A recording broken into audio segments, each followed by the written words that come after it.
Googling my real name just out of curiosity and discovering I share it with a porn actress. Also typing random sentences. What innocent search turned out to be porn? Oh boy, my favorite viewer is back to watch another storytime with me. Welcome back, my bro. Make sure to not miss any more stories with your favorite narrator Andrew by liking the video and subscribing. If you do, I'll send you some edibles. Anyways, let's get into these stories. My black friend put on a blonde granny wig for a play, and to compare his pic I searches, black blonde granny. As a software engine I often Google latex terms. Sometimes I tend to forget that I need to specify that I'm looking for the text processing. I was looking for an edging tool at Home Depot a few years back to fix the edges of my lawn around the front sidewalk. Apparently it's a masturbation technique that comes up when safe search is turned off. My retired dad thought he would do some substitute teaching. Classroom management was a problem as he had no idea how to deal with unruly students. So, on the school computer, hit Google up for some ideas on teen discipline. I crap you not. I got 3 for you. 1.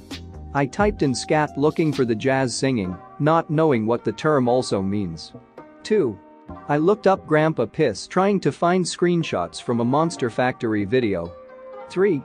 Not me, but my dad used to order golf balls online from Dick's at work before they opened one in OKC. He typed in dicksports.com and was greeted by a gay porn site. Oh crap, my time to shine. I'm a marine science educator and often put together flyers, posters, PowerPoints, etc. for work. When it's for kids, I like to add little cartoon fish or whatever it is the lesson is focusing on.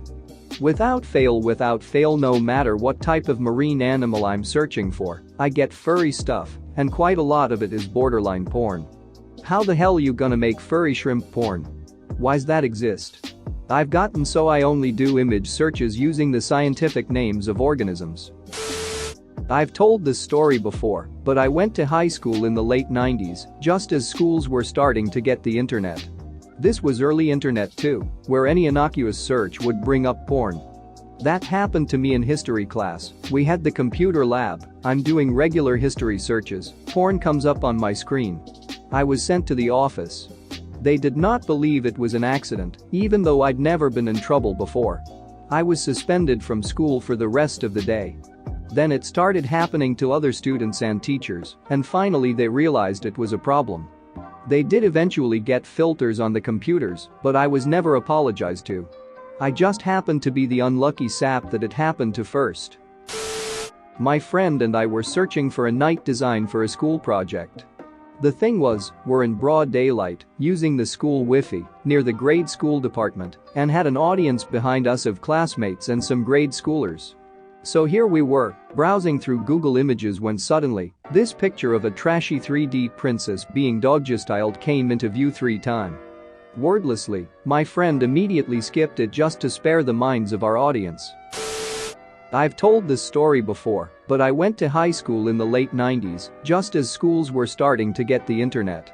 This was early internet too, where any innocuous search would bring up porn. That happened to me in history class. We had the computer lab, I'm doing regular history searches, porn comes up on my screen. I was sent to the office. They did not believe it was an accident, even though I'd never been in trouble before. I was suspended from school for the rest of the day. Then it started happening to other students and teachers, and finally they realized it was a problem. They did eventually get filters on the computers, but I was never apologized to. I just happened to be the unlucky sap that it happened to first. Edit.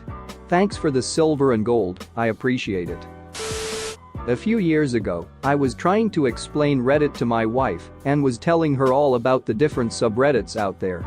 At the time she was interested in crafting and sewing, so I showed her a few different subs. Then she started asking me about a few different interests for me to show her the results. All of these were pretty innocent and wholesome stuff. She was getting impressed. Finally she asked me about period piece movies and TV shows like the ones she would constantly watch on BBC.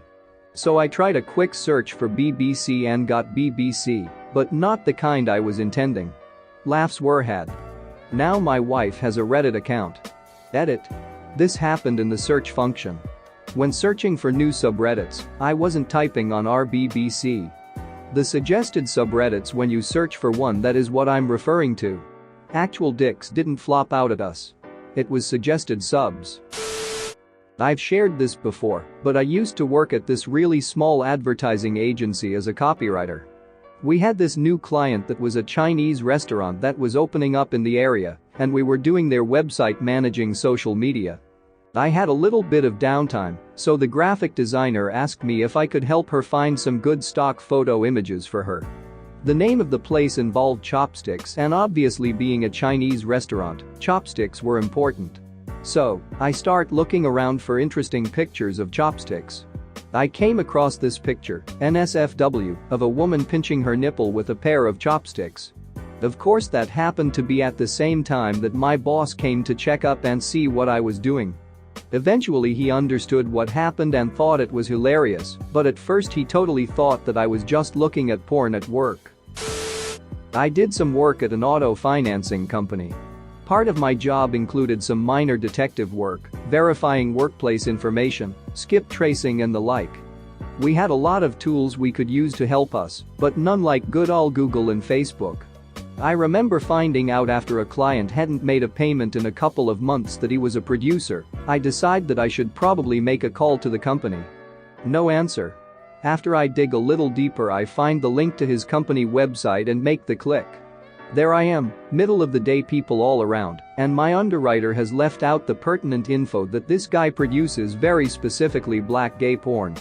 Dicks shooting spunk all over other men's faces and big black horse cocks fills my screen. I immediately went and informed my supervisor and his boss, so they didn't think I was just randomly looking up a fetish. It definitely changed some policy, and I didn't hear the end of it from my workmates and boss for a good 4 months. When I was a dumb kid in the mid-90s, the computer clock was wrong on the classroom computer. The World Wide Web, as everyone seemed to call it at the time, was very new to me, but I knew you could find this stuff out, but what website would it be on?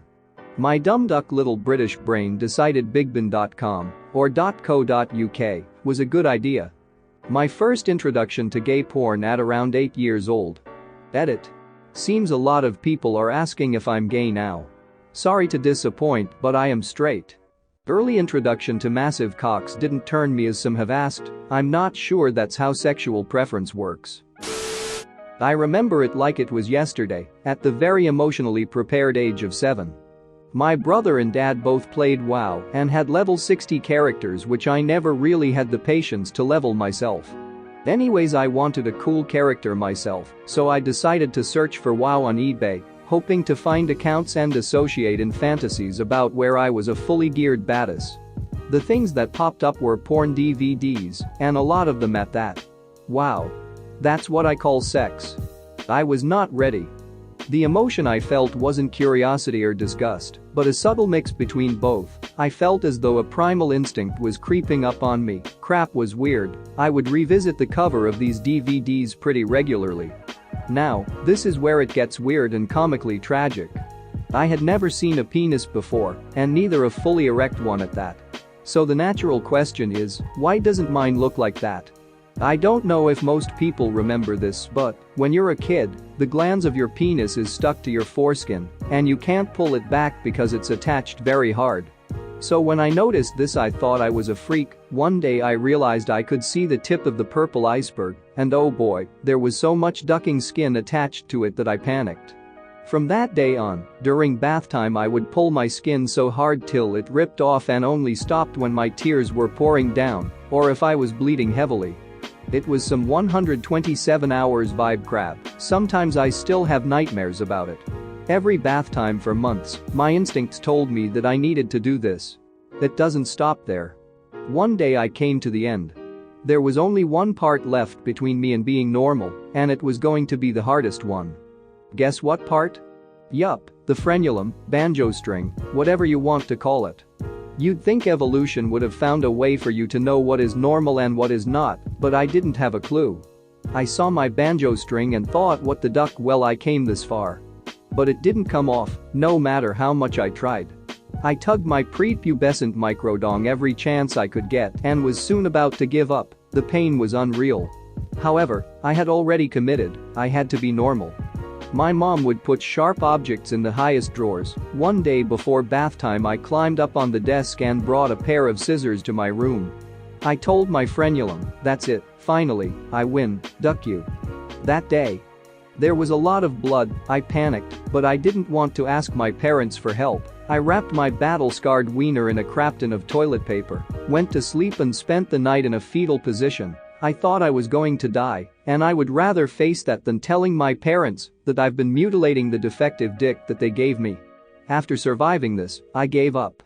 I've been calling my Johnson James Franco ever since I saw the movie. I don't boast about it, and I've never told any of this to anyone. It's almost like a personal little inside joke between me and James. This whole experience had been entirely repressed from my memories. I saw this post and it all came back. Vivid, bloody memories. Thanks for watching. What did you think of the story time?